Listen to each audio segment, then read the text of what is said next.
Okay, time to start working on my top 15 Devil May Cry boss battles. Scotty, what are you doing here? Julian, are you seriously doing a Devil May Cry countdown without me being a part of it? Why do you ask?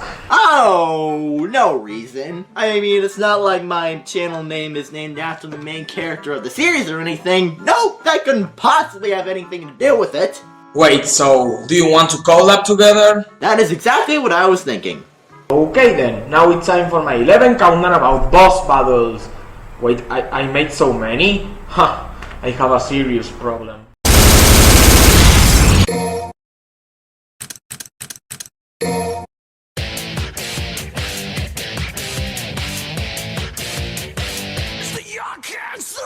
I think that I already made it quite clear that I love the Devil May Cry series, with its fast-paced and fun-as-hell gameplay, awesome characters, mostly, and just how over-the-top these games really are. It's awesome! I can definitely say the same myself, and all of this really applies to the series' boss battles. The bosses in this series really are challenging, epic, and high up there are some of the best bosses I've faced in a video game. And knowing me and my love for boss battles, it was only a matter of time before I did a countdown on this topic. And who else better to do this than my good friend Scotty, aka the Son of Sparda, especially since our opinions on things in this series are pretty similar to each other. Seriously, if you replaced Julian with me in this Devil May Cry 2 review, or me with Julian in my DMC review, you pretty much had the same video for the most part. Anyways, now for some criteria before starting. To start off, for the bosses in the series that are fought multiple times, we are only going to include one fight for the boss that appears on the list, in order to avoid placing one boss character on here multiple times. So we won't be doing this for the bosses in Devil May Cry 4 that are fought by both Dante and Nero, as those bosses are pretty much the exact same as each other, except for the character that you fight as, while the other games in the series have some minor differences from the multiple fights. Oh, and don't expect to see any bosses from Devil May Cry 2, since that game's boss selection flat out sucks. Aside from that, it's the same typical rules that are to be expected from this type of countdowns at this point. Oh, and we won't hesitate to spoil major plot points of the Devil May Cry games, just a heads up. Now that everything has been said, I believe we shall start with this collaboration.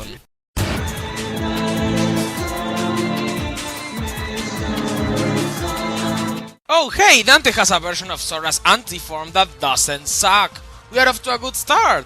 You can never get away without mentioning Kingdom Hearts, can you? Nope, I love it that much.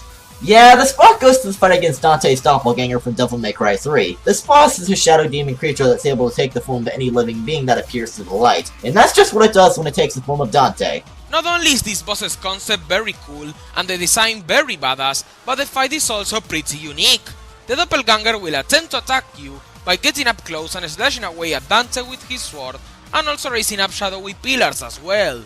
During this part of the battle, you won't be able to do any damage to this boss, so you're going to have to hack away at the wall in order to shine light into the room to stun the boss when he's in it, and do the same for the other parts of the wall to light up the whole room to attack him. Seems that Dante was able to fill a Dark Soul with light in the past, wasn't he? God damn it, Scotty, did you really have to make that stupid joke? Yes, I did. So with all of that said, this boss is at the bottom of this list because the fight tends to get repetitive, as it basically amounts to repeating the same strategy multiple times until the boss's health is completely empty. And compared to a good number of the other bosses in Devil May Cry 3, it isn't really all that challenging. But even with that, the Doppelganger has a cool concept and design, the battle is pretty unique with the way you have to defeat him, and it really calls for you to find some sort of a strategy. If the battle was less repetitive and more entertaining, it would have gotten way higher on here.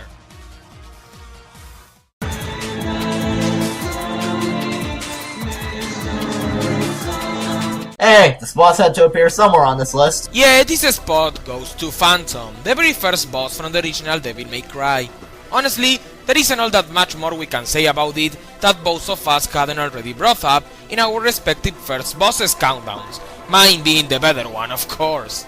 But for those people who might have not watched either one of our countdowns on this topic, mine being the better of the two, we'll just restate what we said about this boss previously. The first boss in DMC 1 and the entire Devil May Cry series in general is a lava spider scorpion looking demon named Phantom that serves as one of Mundus' generals.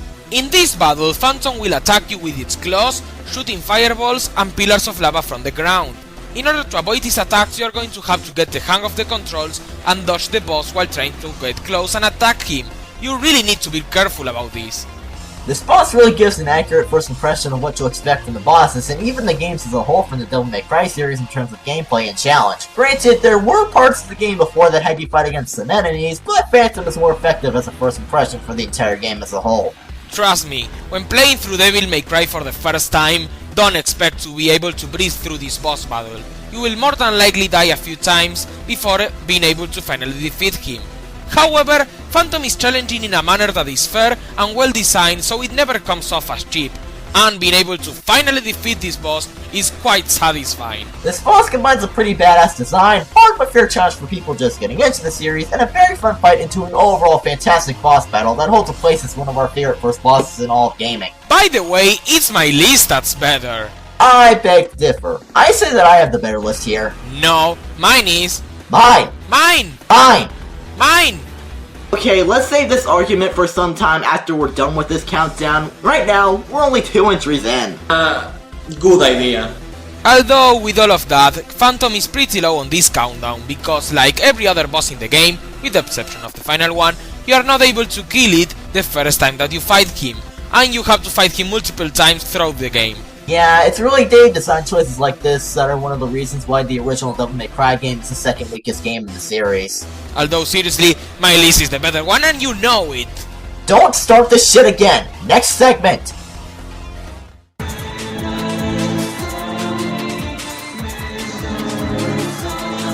One of the recurring bosses in the original Devil May Cry is a demonic raptor bird-looking creature that goes by the name of Griffon. All 3 of the fights against this guy really are quite entertaining. Also, this boss resulted in yet another classic line from this game. Block off, Featherface, or you can stick around and find out the hard way. Good God, the voice acting in this game is so freaking hammy! I really expect much better from most Capcom games released at that time. I mean, we already referenced the Dark Soul with Light line. We don't have to do it again, right? That is true. Though, out of all the 3 fights with Griffon, the one that we decided to choose for the list was the second one against him during the part of the game when Dante is at an old pirate ship. As is the case with all the other fights against Griffon, his attacks in this fight are generally based around red lightning that it shoots at you that you need to avoid by getting a certain pattern down to avoid getting killed. This time, the boss also attacks you with a fiery clone of itself that tends to fly into you, which can either result into you taking damage or being launched high into the air. This really makes you need to keep moving and not stand around in one place for too long. Because the setting of this boss is a pirate ship, this leads to there being more ways of attacking and dealing damage to Griffon than in the first or third fight, which in turn leads to this fight being much more enjoyable than the other fights. Although this battle, along with the other Griffon fights in the game, have one major flaw. The game's awful camera system can really screw you over many times through the fight, which can lead to it dragging down the experience quite a bit. Putting aside how the game's design choices can lead to some annoyance with this boss, Griffon still manages to deliver on being a very entertaining and epic boss fight. And is it alright if I ask something? Sure, go on. Why the fuck is this boss a part of Devil May Cry 2's shitty final boss? I get that the whole thing just reuses bosses fought in the game, but come on, he didn't even appear in DMC 2 whatsoever! I think that it's best that we don't bring up that game all that much on this list. None of the bosses will be on here anyways. Yeah, you're probably right. For the sake of this list, let's just pretend that that piece of shit never existed.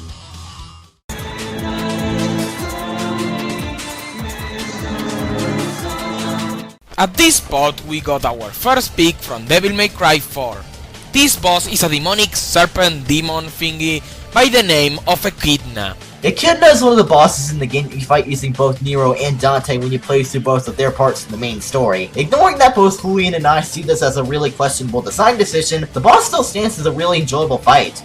Echidna takes on several different forms during her fight. These include her normal appearance attacking with a tail whip, transforming into a dragon, and attacking you by flying right towards you, standing up like a spider, and birthing out the enemies. Now that's just disgusting. Hey, it can't be as bad as that time as you put on makeup. Shut it! A bit later in the fight, Echidna goes berserk when it starts raining, and the boss begins to glow yellow and attacks with these giant-ass seeds. When this happens, things really begin to get more hectic both in gameplay and in scenery. While this fight as a whole isn't exactly all that mind-blowing in terms of the battle itself, Echidna managed to have a very entertaining and challenging battle because of all the different forms that it has, and all the attacks that come with each form. Oh, and that design is just awesome. I mean, a fucking serpent lady that can transform into a dragon? How cool is that? And how hot is that? Also, I've been itching to get to a segment where I can finally bring up how hilarious Dante's dialogue against the bosses is. And it is no exception before and after you get to beat this boss all the way back to hell as Dante. Who the hell are you? Glad I got your attention. I was beginning to feel a little ignored. Certainly is quite welcome after that annoying mission before the fight as Dante, I can tell you that much.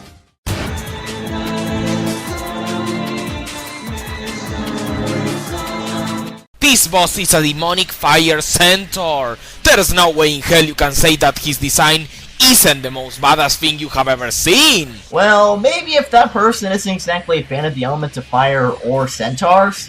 If that's the case, then their opinion is fucking shit. True. The number 11 spot is for Berial, one of the first bosses in Devil May Cry 4. This fight, like Echidna, isn't exactly all that mind-blowing, but goddammit, it's so epic, challenging and fun. Since this boss is based around the element of fire, the majority of his attacks are based around it as well, whether it's by attacking with his massive sword, causing a large explosion, or raising pillars of lava out of the ground. Well, seems like Berial does like to rip off Phantom now, doesn't he? Shut up, you dingus, it's fire and therefore it looks cool. This is a scientific fact that everybody knows about. Alright then, I'll be quiet now before Julian gets violent with me. Again. While most of his attacks can be easily avoided once you get the basic pattern behind his attacks down, you still need to make sure that they don't catch you off guard when you're up close attacking, since he can easily do that if you're not careful. And hell, even Nero's Devil Bringer works in an epic way against Berial. This boss doesn't really have all that much to it compared to bosses farther down on this list, but because of his awesome design, fun and challenging fight, the hilarious dialogue between him and Nero or Dante for their respective fights, we just can't find much of a reason to not give Berial a spot on here. Now, if only there were more bosses in the game and we weren't forced to fight this boss 3 times in the game. Maybe this could be fixed if this game ever gets a follow-up entry. Hint hint, Capcom, hint hint!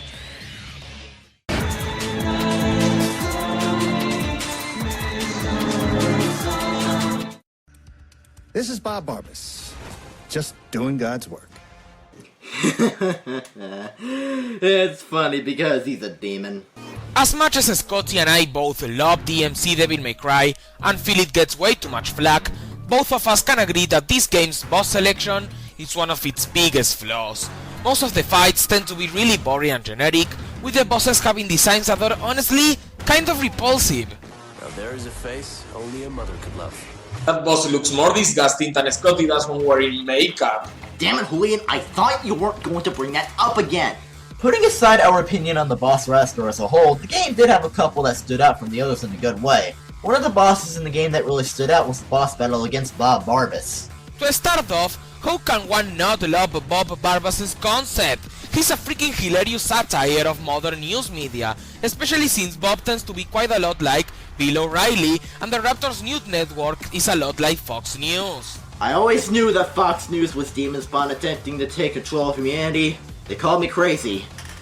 But I knew. I would make a joke here, but I am Argentinian and therefore I have little knowledge of who Bill O'Reilly is. But I just wonder if Bob Barbas could fight John Lennon in a rap battle. While this boss is relatively easy like the majority of the other bosses in DMC, I just can't help but love how much of a creative mindfuck this boss is. The boss starts out with you needing to use your gauntlet weapons to pound some red glowy things in order to make this boss vulnerable to attack. When you do enough damage to Bob and get his health down 1 bar, you need to use your angelic hook in order to pull yourself inside one of Bob's eyes, which places you in a newscast where you fight against enemies while Bob starts giving off some rather fucked up details about some of Dante's past actions. It's all pretty cool. This is the part of the fight where things really start going nuts. Yeah, the part before already kinda had this thing with everything looking like a Tron film on LSD, but this seriously takes it a massive step forward in terms of how insane this boss can get. Overall, the battle against Bob Barbas is very creative with both his concept and his fight, which is nice to see in a game with an overall lackluster boss selection. Oh, and this boss also has the best line in the entire game. Rampantly spreading sexual disease of the unholy kind. It ain't that the best kind, Bob. Ah, that line just never gets old, am I right, buddy? Yep.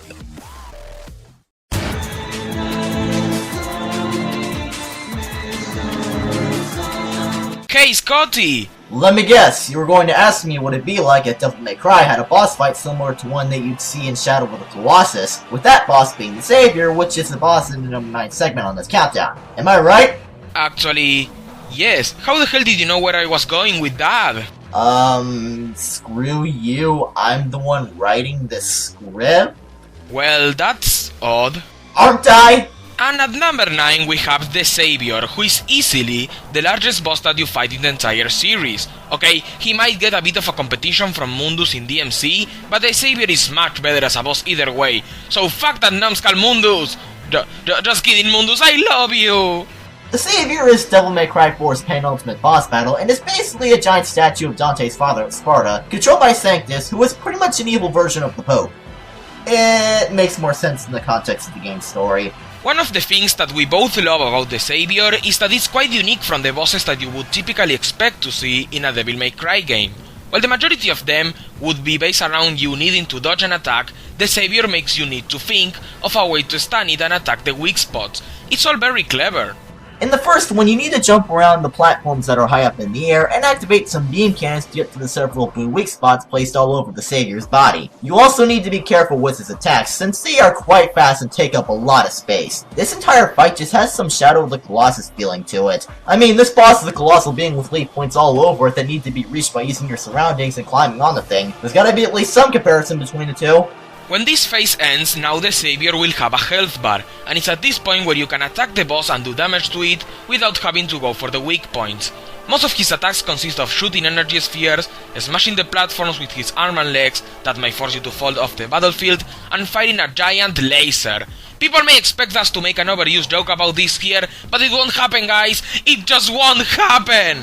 The fight is such an exciting, epic, cinematic, and very enjoyable boss that can really be quite a challenge to take on. Honestly, I feel this would have been far better as a final boss than just rehashing one of the early bosses like the game decided to do. Seriously, I get that DMC 4 has a thing with reusing the same bosses, but seriously, it's the final boss! At least try to do something more original!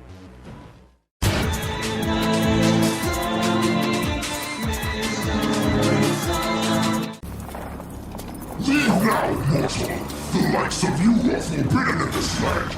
You are powerless, but not worthy to set foot here. Aw, who's an adorable little doggy? You are. You are. Damn, Scotty, how the hell can you even think of saying that about this boss? Oh right, we were still doing a video. Can we just pretend like that never happened? Nope. Ah, damn it. At this spot, we had the very first boss that you face in Devil May Cry 3, Cerberus. I'll just say that the boss battle against this mythological guardian of the underworld gives off one hell of an impression for the other bosses in the game. Pun not intended. Throughout the fight, Cerberus will use ice as an armor to protect himself from being damaged, so you will have to break the armor of his body with your guns in order to be able to do some decent damage to him with your sword.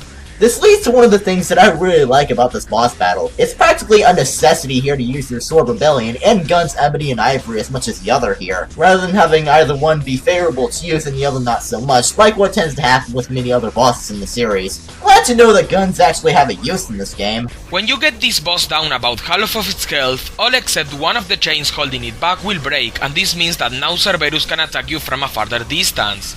Just continue attacking this guy and avoiding him, while also taking off 2 of the 3 heads on it, and you will finally defeat him in a badass way. And before anyone asks why this boss is higher up than Phantom, who we said was our favorite first boss in the series, we put him higher up because while we prefer Phantom as the first boss, as a fight in general, Cerberus just has so much more entertainment value to it. With a badass design, a very fun battle with some decent challenge to it, hilarious dialogue between Cerberus and Dante, and getting one of the best weapons in the game after having defeating it, Cerberus is just an amazing boss with everything that one would expect from a Devil May Cry game. I have to say that this boss is pretty damn cool. Seriously, did you really need to make an ice pan at the end of the segment? Dude, you just gotta chill. God damn it, don't make this into a series of puns! Alright, fine. Besides, even if I wanted to, the opportunity to actually do that melted away. I fucking hate you. I really hate you.